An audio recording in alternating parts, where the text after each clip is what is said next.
Hello et bienvenue dans une nouvelle vidéo Savoir Inutile. Habituellement je commence beaucoup trop violemment en disant ouais non c'est bon, aujourd'hui je me calme, je suis beaucoup plus posé. C'est faux, je voulais faire un hello gentil pour pas vous détruire les oreilles tout de suite. Et en plus j'ai un bébé à côté donc c'est chiant. Oui, dans la pièce d'à côté c'est un bébé. Ouais, pour ça que je crie pas. Pour ça on me dit souvent pourquoi tu parles pas fort. Parce qu'il y a un bébé justement et que j'ai pas envie de le réveiller tout le temps. Donc bienvenue pour votre vidéo hebdomadaire des 10 savoirs inutiles. Rappel du concept vite fait, 10 savoirs qui ne vous servent à rien, mais que vous êtes content d'apprendre quand même. Ça je suis pas sûr de la deuxième partie, mais c'est pour résumer rapidement, d'accord? Donc on commence tout de suite avec notre premier savoir. Le bombardement de Zanzibar est la guerre la plus courte de l'histoire. 38 minutes seulement. Effectivement c'est court. Ouais, une demi-heure, ok. Je reviens, je vais faire la guerre, j'en ai pour une demi-heure, pardon. C'est pas drôle, mais 38 minutes. Sauf si vraiment, genre il y avait une équipe qui était beaucoup, une équipe. Un camp qui était beaucoup moins fort que l'autre, parce que 38 minutes, c'est une déculottée. C'est une raclée, c'est un 11-0 au foot, quoi. Ah, ah ouais, 38 minutes, c'est peu. Mais au moins, c'est court. Tu vois, ils tombent pas en famine, ou des choses comme ça. 38 minutes, je sais même pas ce qui peut se passer en 38 minutes pour que la guerre s'arrête aussi rapidement, le bombardement, c'est-à-dire qu'il y a eu un bombardement et j'aurais plus rien. Et après 38 minutes, c'est bon, merci, au revoir. On signe l'armistice vu qu'on n'a plus de pays. La langue des signes est langue co-officielle de la Nouvelle-Zélande depuis 2006. Bah c'est bien. Je trouve que la langue des signes n'est pas assez appris. Enfin, la base, je parle de certaines phrases simples.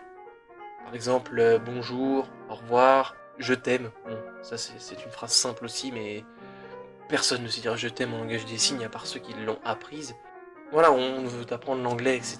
Pourquoi pas juste quelques mots en langage des signes, quelques phrases aussi, etc. Ou je sais pas, comme pour pouvoir se diriger ou aider quelqu'un aussi qui ne parle qu'en langage des signes.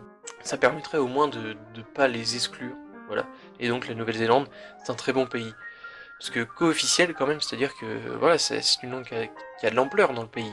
Parce que co-officiel, c'est un peu comme le français et l'anglais au Canada. C'est deux langues co-officielles et voilà, on voit que le français au Canada c'est quand même très présent, l'anglais aussi. Donc imaginez la présence du langage des signes en Nouvelle-Zélande. C'est très bien, c'est très bien. Bravo. Et ça fait 12 ans, 2006, ouais, c'est pas mal. Les plages les plus chères du monde se situent en Norvège. Pourquoi les plages les plus chères du monde, c'est-à-dire pour acheter et construire ou je sais pas, pour aller y faire un tour? Parce que tu vas pas pour bronzer en Norvège, hein, pardon, mais si on me dit moi je vais en Norvège, je vais au soleil là-bas, non, impossible. En Norvège il fait beau, il fait pas assez chaud pour bronzer. Alors je pense pas, pour moi la Norvège c'est un pays qui est froid, j'adore les pays froids, j'adore le froid, ça y a pas de problème. Mais c'est pas un endroit que tu vas pour bronzer, c'est pas possible. Ou alors je suis complètement demeuré, mais pour moi la Norvège c'est pas un endroit où tu te dis tiens, oh, c'est pas la Méditerranée quoi, oh je vais aller en Espagne, non. Non, moi je préfère la Norvège, tu bronzes beaucoup plus rapidement. Non, c'est faux, il faut arrêter, parce qu'en plus ils ont mis sur la photo, sur le truc là, un parasol. Ils se sont dit tiens allez, on va faire croire qu'il y a du soleil en Norvège. Parce qu'on est en Bretagne quoi. Ensuite, prochain savoir inutile, le petit suisse est un fromage de Normandie. Pas un yaourt normalement. Bref, ça vient de Normandie. Je suis normand de base, donc je suis très content aussi de l'apprendre. Le petit suisse, je ne connaissais pas. Voilà, je dois vous le dire, je connaissais tout, hein, le camembert et tout ça, tout le reste, mais pas le petit suisse. En fromage en tout cas, je connais le yaourt, mais pas le fromage. Voilà, bon bah je regarderai aussi, parce que j'adore le fromage, donc je regarderai ce que c'est le petit suisse comme fromage. Je vous dirai un jour si c'est bon ou pas, le petit suisse. Suivant, prochain savoir, avant 1965, les Françaises mariées avaient besoin de l'autorisation de leur mari pour ouvrir un compte en banque, oui. Ça c'est vrai, c'est hallucinant de se dire que c'est pas si vieux, 1965. Avant, les femmes n'avaient pas le droit d'ouvrir de compte en banque sans un oui de leur mari. Imaginez la liberté de la femme, c'est pas si vieux, hein. Non. Droit de vote en 44, je crois. 65, ouverture des comptes libres. C'est il y a 50 ans. Comme quoi, en 50 ans, on a fait d'énormes progrès. Faut pas oublier tout ce qu'on a fait avant déjà. Et ne pas renier le passé comme on dit, donc voilà, et puis c'est fou quoi, de pas pouvoir ouvrir un compte en banque sans un oui de son mari, c'est dingue. Suivant, le contrôle de soi est un facteur de fatigue au travail. C'est-à-dire que engueulez vos collègues, vous serez beaucoup moins fatigué. Vous serez peut-être seul, mais beaucoup moins fatigué. C'est pas grave, allez-y, n'hésitez pas, engueulez-les bien fort et vous serez beaucoup plus relâché, et donc beaucoup moins fatigué le soir quand vous rentrez chez vous. Oui, parce que se contrôler, on dirait pas, mais ça use énormément. Ouais, ça prend beaucoup d'énergie de contenir tout ce qu'on contient toute la journée, et des fois ça fait du bien de gueuler un coup, donc gueulez. N'hésitez pas à crier où vous êtes, n'importe où. Moi je ne le ferai pas parce que je vous rappelle qu'il y a un bébé à côté. Donc je ne le ferai pas, mais vous, n'hésitez pas à crier. Voilà. Et si vous avez crié, dites-le moi en commentaire, bien sûr. Comme ça, petit commentaire, c'est toujours plaisir. Allez. En 2017, les douanes françaises ont saisi 958 carmes à feu. Carmes à feu? Je ne sais pas ce que c'est une carme à feu. Qu'est-ce qu'une carme à feu? Alors, attendez, je vais aller voir ce que c'est qu'une carme à feu quand même. 20 minutes later.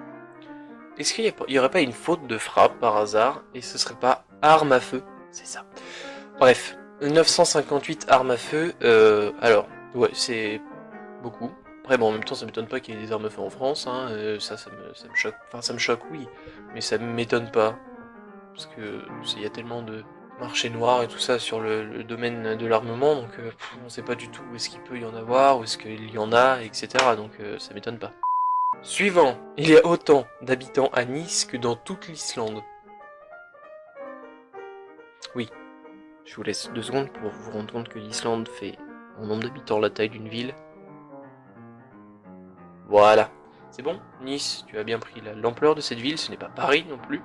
C'est une grande ville déjà, mais ça n'est pas. Je crois qu'elle n'est pas dans les 10 plus grandes villes de France. Bref, ça fait peu d'habitants en Islande quand même, faut le. Hein? Je ne sais pas, attendez, juste 2 secondes. Il y a combien d'habitants en Islande? Quelqu'un le sait, par hasard? Si vous le savez, avant que je vous le dise, mettez-le en commentaire. Donc, on a dit nombre d'habitants en Islande. Nous avons donc 338 349 habitants en 2017. C'est quand même peu, quand même se l'avouer. Voilà, ouais, c'est peu. C'est peu, enfin. Après, au Groenland, il n'y en a que 56 000, mais bon. L'Islande, voilà, après, je crois que c'est là-bas où il y a que quelques heures de jour par jour. Donc c'est dur à vivre là-bas aussi, je crois, il me semble. Je ne sais plus trop, faites des recherches sur l'Islande, vous verrez bien. Allez, prochain savoir. L'inventeur de la police de caractère comique 100 s'appelle Vincent Connard, pardon. Ouais. Bon, bah, alors, si vous avez ri, surtout que j'ai bugué en plus, donc ça a défait tout le truc, donc c'est bête, je suis d'accord avec vous, mais en tout cas, il s'appelle Vincent Connard. Voilà, et il a créé le caractère comique sans MS, donc voilà, vous pouvez toujours le ressortir dans votre famille en disant, le mec qui a inventé cette police de caractère s'appelle, son nom de famille c'est Connard, quoi. Ça l'a pas aidé, certainement pas, dans la vie. Je suppose que ça ne l'a pas aidé, parce que s'appeler Connard, c'est comme appeler la bite. Dernier savoir inutile, à l'origine, les minicums devaient s'appeler les minicums et les mini-keufs. Alors les minicums, c'est quelque chose qui passe sur France 4, il me semble, c'est, comment dire ça, c'est des marionnettes déjà, qui représentent des gens populaires, je crois, des stars, il me semble, et ils lancent des dessins animés. Je crois que c'est les minicums, dessins animés, les minicums et un autre dessin animé, etc. Enfin bref, c'est compliqué à expliquer. Et donc à la base, ils devaient s'appeler les minicums et les mini-keufs, donc heureusement qu'ils sont changés, ça aurait été compliqué. Mini-meuf, encore pourquoi pas.